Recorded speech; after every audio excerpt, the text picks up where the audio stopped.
So very good. Welcome, Natalija. We are here post PCI because you were both were so busy at the PCR that we didn't have the chance to do the interview at the PCR. But let me first introduce you. So you're Dr. Natalija Odanovic, interventional cardiology at the Institute for Cardiovascular Disease in Belgrade, Serbia. And you're also an adjunct associate or assistant professor at Yale University, where you also regularly come and you have great experiences and also connections with Yale. And I think you have been there a number of times or regularly. And also, of course, Yale also profits a lot from all your knowledge in this field. We have talked in the past, of course, you gave a presentation at the training village at the EuroPCR, emphasizing predominantly, I believe also, is image quality. How do you assess images that are good for angio FFR, so in our case QFR, and how do you do that, and how do you make sure also that your colleagues also follow? I mean, you are very much interested in it, but how do you also make sure that your colleagues follow the same path? So thanks for the introduction. It's a pleasure to see you here. And yes, after a great experience at EuroPCR. I think it's very important, obviously, to get good image quality. It sounds like a silly thing to say because obviously it's important to get good image quality even when you're just doing diagnostic angiography, right? You have to see what you're looking at and have to see it from multiple projections to be able to make a determination, because we still make a lot of our decisions just based on the visual assessment. So even for the visual assessment, you have to have good images. Now, for QFR specifically, this goes kind of one level up. And that means there are several things that we obviously have to pay attention to. So number one is when we take pictures of a particular blood vessel, we have to take two pictures that are at least 25 degrees apart. Mm-hmm. So some small change in the angle could mean that your pictures are too close together and you cannot do a 3D reconstruction, even though those to the naked eye seem like they're far apart enough. Let's say if you take an AP cranial picture and you do it only 35 degrees, and then your second picture is an REO cranial, 20 cranial, 35 REO, those two will not be far apart enough. Mm-hmm. So the cranial picture for the LAD has to be a deeper one. So there are some recommended angles that, Medis tells us about, and you train us to take the correct angles, and we have a little, little table, a little cheat sheet, if you will, in every cath lab. Okay. So whenever we're supposed to take images for subsequent QFR analysis, we look at the cheat sheet. Now, clearly, things are more than just, two fixed angles. You have to look and make sure that your lesion is well seen in those, that there isn't any overlap. And that's your second enemy, is overlap. So sometimes one projection will be perfect, but the other one, you will struggle to get rid of the overlap. Mm-hmm. And there you have to go, a few degrees cranial, few degrees caudal, few degrees left or right to try and find this optimal, optimal position for your second image. Yep. So that's your second thing. Then third thing, obviously, is foreshortening. So the recommended angles already are there to avoid foreshortening. You want to take, for example, in general, cranial pictures for the LAD, caudal pictures for the circumflex to have the least foreshortening.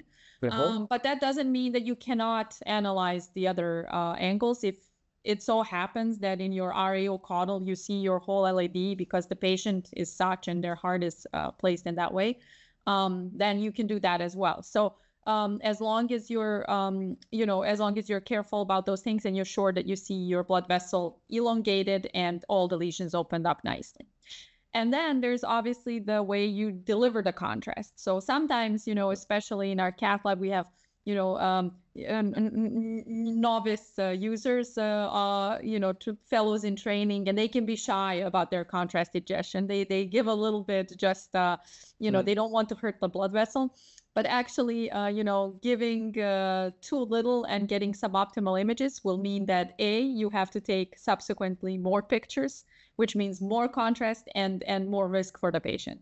So I'm all about taking few good pictures. Yeah.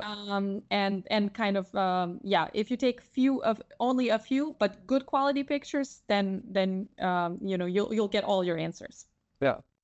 Now, as you say, we have a SOP, instructions on how to get the best images, and every patient is a little bit different, of course. So you have to, as you indicated, also you have to play sometimes a little bit, maybe with the rotations, angulations, to avoid overlap, and indeed at least 25 degrees the difference. Now, as you tell it, it sounds very complicated, but I think once you are accustomed to it, I mean, you should say it, I should not say it, of course, and it looks easy, but once you are accustomed to it, is it then relatively simple or still difficult?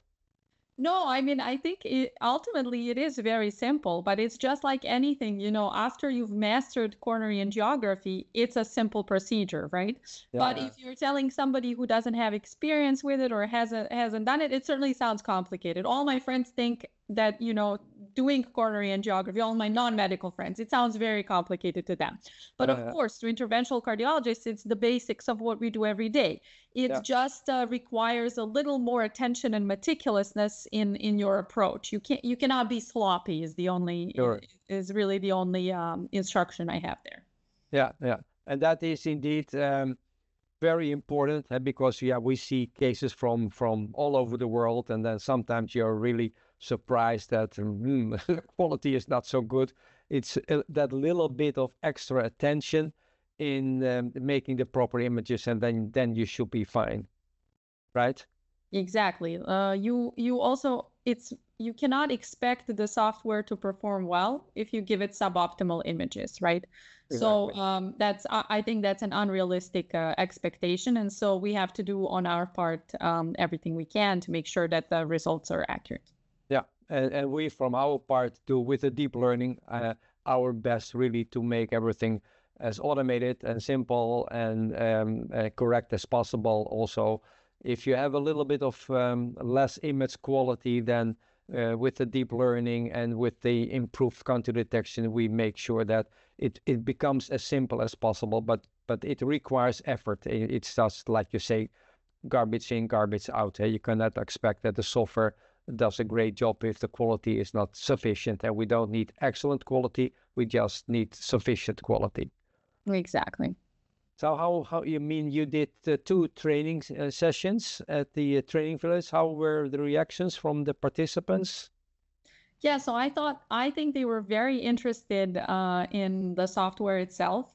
And I think what they found really appealing was how quickly you can get to the result. So sometimes, they were way ahead of me, and they were analyzing, and they already had their result, and I was still explaining, step number 1. So while the software makes it really straightforward and really easy for you to get from point A, which is just the angiogram, to point B, which is a QFR value, I think the steps in between, however few of them there are with every subsequent iteration of every version of QFR 2.2, then 3.0, then 3.1, there's fewer and fewer steps to be done. Yeah. But again, those steps are still they're still important, and I think that's what the participants learned, that during the course, that they have to pay attention and help the software in its performance. But I thought they were pretty impressed and liked the speed of the results was what was amazing. Okay, yeah. Now that is also what we have worked on, the speed and the quality. It's always the quality, accuracy, reproducibility, all those points matter. And indeed also make sure that you get the proper image acquisition, because that is really the basis. And I know you are very much experienced and very much driven also to get good quality images and to present that also to the participants in the training village, and we very much appreciate you for all your work that you have done in that direction. So how does it go in your center? Do you get your colleagues also to get, meaning that is the experience that we have had in multiple centers. Once you spend a little bit more time on getting proper images, the quality of the interpretation also improved in general. And that may be the case also in your center. I don't know how that is. Yeah, so I think when we started out, people were slightly, they were first struggling to, make sure that they're getting all the angles, and they weren't paying as much attention to the overlap. And then as they became more comfortable and the angles, after the first maybe 100 angiograms, then they became, it became easy for them. All the staff, the technicians are trained. They immediately go to all the proper projections, and then the play starts, like you said, like playing to get the best picture. So yeah. Yes, I've noticed that over time the quality of our angiograms has improved. And then secondly, I would say I think using QFR software is what will help you improve your angiograms. So it's like another application that has nothing to do with physiology. But if you try to use the QFR software, then all these places where you start to realize that you haven't filled the vessel with enough contrast, or that you have some overlap or something else, and you realize how suboptimal your image actually was. So it helps you improve your own the way you take angiography, and this quality improvement is visible beyond the QFR use. Like if you just show your angiogram to somebody else, like they'll see, oh, it's a really good picture. We can make decisions. We can talk about this. So I think it's helped us all improve our diagnostic angiography skills, to be honest with you, even though that wasn't the primary objective of the maybe you should patent it for that too. Yeah. So that is really beyond the QFR software. It's our mission also to improve the angiography in general, I guess, because the combination of the two will give the best results. Exactly. But yeah. But, well, that's really great to hear. And we very much appreciated all the work that you did at the EuroPCR. I think you also gave presentations and had discussions at the booth, also with other doctors. And so it was really great to have you at the training center and at our booth. And thank you very much for all the effort. And we look forward to a continuing collaboration with you. And we can learn a lot from your expertise and experience. And so let's make QFR fly in your center, but also in other sites in the world. Yes, it was a real pleasure to be there with you. And I look forward to helping you out again at next EuroPCR. All right. Thank you very much. Take care.